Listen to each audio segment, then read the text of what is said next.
everyone, and welcome back to my channel. I just want to say a massive thank you to everyone who came into my live chat on Saturday.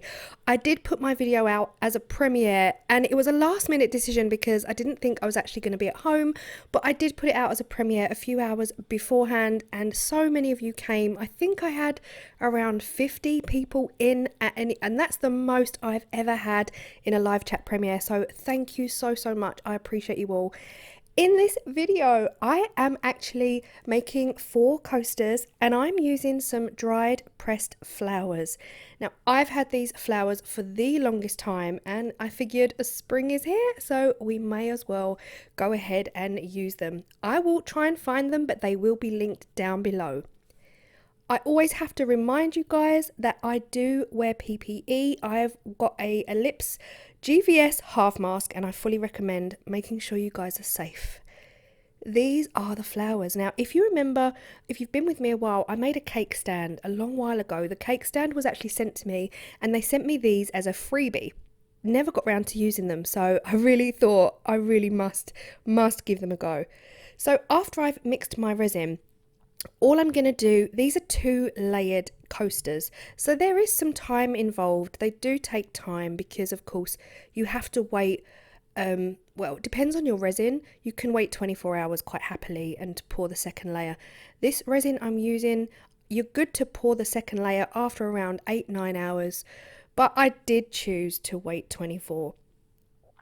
So I am just pouring a little bit of clear into each of those molds and making sure that I'm trying to get equal amounts in each. I mean, unless you actually measure and weigh and all of that, I can't guarantee that I have done that. But yeah, I just keep going until all the resin has gone. And then I give it a really good long blast with the heat tool, just because this area of the coaster is going to be super clear and you're going to be able to see any air bubbles. I have no doubt I will get edge bubbles, I will get air bubbles. It's a love-hate relationship I have with resin, but obviously there are lots of ways that you can reduce your air bubbles. I just choose not to do them most of the time. It's so bad, I know. But yeah, you can see me here going back and forth through each of the mould. What you don't want to do is hold that heat over the silicone. You don't want it to sit over the silicone for too long because you risk burning or melting your silicone. Then I actually took these flowers out. I didn't realise how fragile. Well, I kind of knew that dry flowers are fragile, but these were so fragile, like paper thin and static and sticking to everything. And yeah, so I just took it all out of the packet and then I actually went on to count how much I've got of each thing, because I really wanted each coaster to have a similar number of things in it. I didn't want them to look completely different to each other, so I made sure that each coaster had the green sprig, a daisy, a white flower, and some of that gypsum. I think it's called gypsum. It definitely looks like it anyway.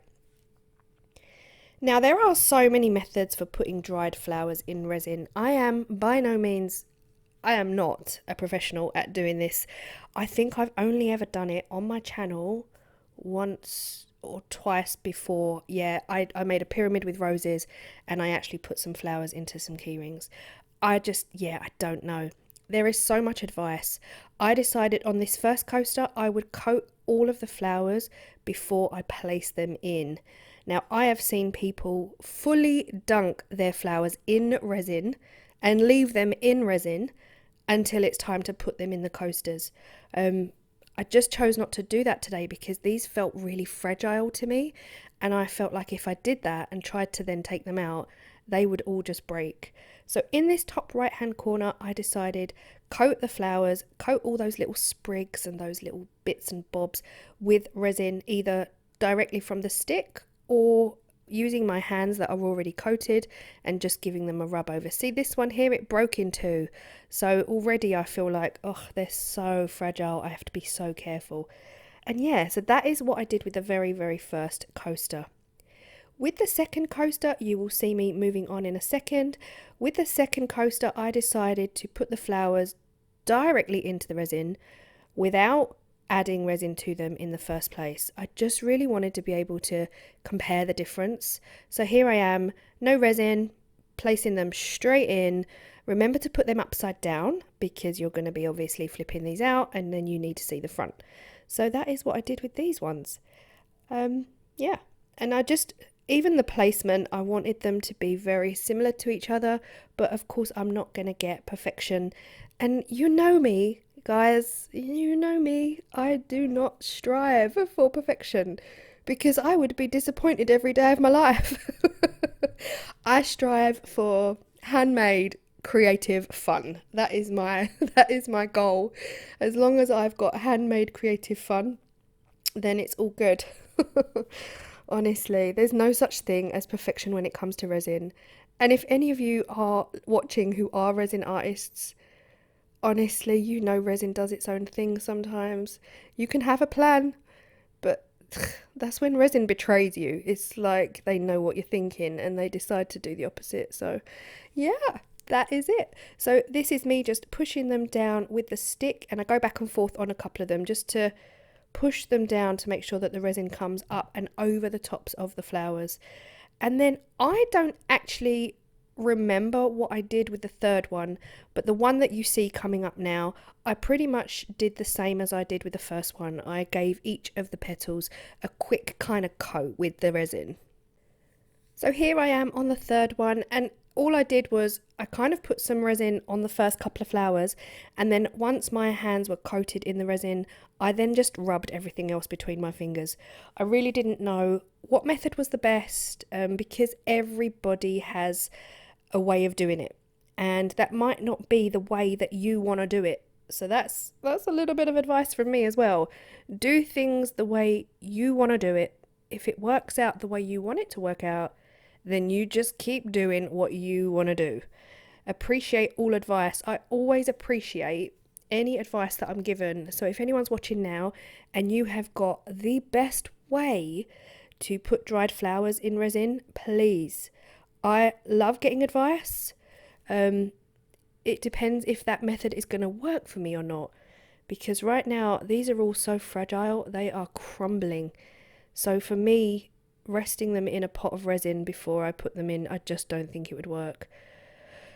Yeah, and I've also just recently put some more flowers into some silica gel because I got some flowers recently, and that's exciting. So hopefully I've got some roses and some blue flowers whose name escapes me, but I'm looking forward to using those as well. That little bit there that I'm trying to get in, that was my favourite bit. I think I want a bag of those. But yeah, it's fiddly. It's super, super fiddly. I cannot lie. Okay, this is pretty much it now. We are done. So I have done the fourth one, but I don't remember. I don't know why I didn't film it, but here we are. I'm using the leftovers of that last little bit of resin just to go over the top of all of those flowers, making sure that they've all got a top coat. Now, I have only filled this mould halfway, and then once this cures, we will come back and we will do the second layer, and the impact, I'm telling you now, the impact is absolutely amazing. I do actually go in now with a stick because that pouring that resin over the top left one, if you can see, here we are, everything moved. It didn't happen to all the others, but the top left one, everything moved out of place. So I just spent a little bit of time with the stick rearranging. And this is them done. So this is just a close-up of those coasters. I cannot wait. I literally cannot wait to demold these and see what the underside is like, and just really compare the air bubbles with the method, if that makes sense. Yeah, we'll see. So this is 24 hours later. You don't have to leave it that long. I just have other stuff to do. I'm adding some Resin A Opaque Black. I toyed and toyed with going for navy blue or an opaque purple, but I had it in my head that I needed the back to be black because the flowers are white, and I just thought, oh, it's going to make them really, really pop. So I'm pouring really slowly.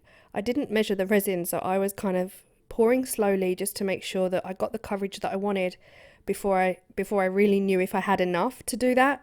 And I did, luckily. I had a little bit left over as well, so I poured it into another mould. But oh, I just love it. Look at the black. It's so silky. This pigment is so silky. So I just went in, poured the black into each individual mold, and that was honestly it. These are so easy when you think about it. They're just 2 layers and done. And you don't have to, you know, worry too much about colours if you just want a really simple colour scheme. Now, I am using a lighter here. What you don't want to do is touch the silicone. I am being very careful not to touch the silicone, but I do tend to get these air bubbles that come up right in the centre. You know how resin travels into the centre? Yeah. And here we are.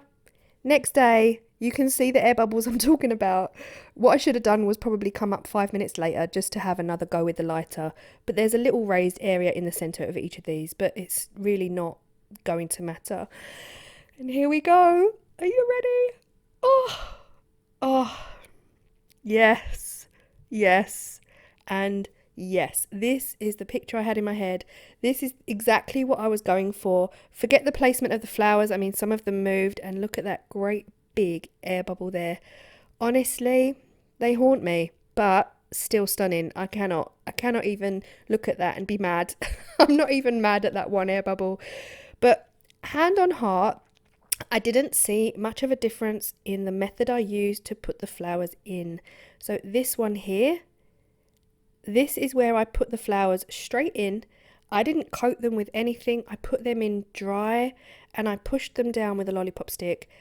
My worry was that lots of air bubbles would get trapped underneath, and they didn't.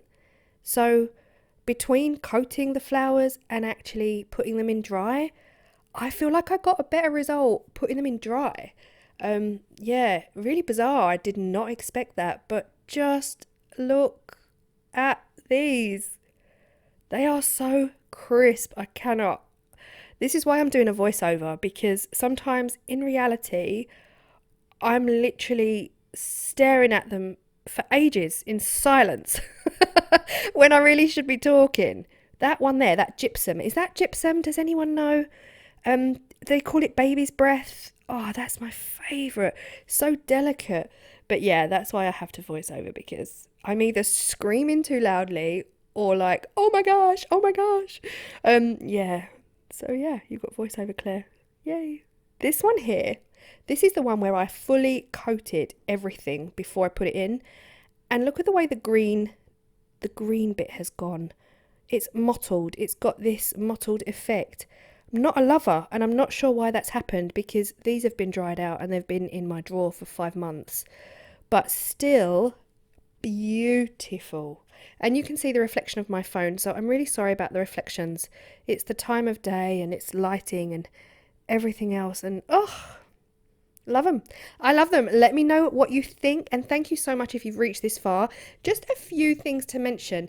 Now, I do have a merch range. I do not profit from my merch. Any profit I make from my merchandise goes straight to the mental health charity Mind here in the UK. I'm not sure if this charity is actually international. I need to check. I'm going to put the details on the screen here, because at the moment, until the 15th of May, you can get 10% off my merch. I don't make my merch. It is an independent printer who actually does not live that far away from me. He makes everything and he posts it out. I really play no part in the making of the merch. I've got tea mugs. I've actually just launched, he has just launched the coffee mugs as well, because a few of you did ask if there were coffee mugs. There's also t-shirts. I'm going to put all the details on the screen and in the description box if you want to get your 10% off before the 15th of May. And remembering that I do not profit from my merch. It all goes to Mind, the mental health charity. So thank you all so much for watching. If you've stayed this long, wow, 14 minutes, you're amazing. So let me know down below what you think about these, any advice you have, and if it works for me, I will adopt it. I will take it, I will steal it, and I will do it. So thank you all so much for absolutely everything. You all really make my day. So I'll see you in the next video. Bye.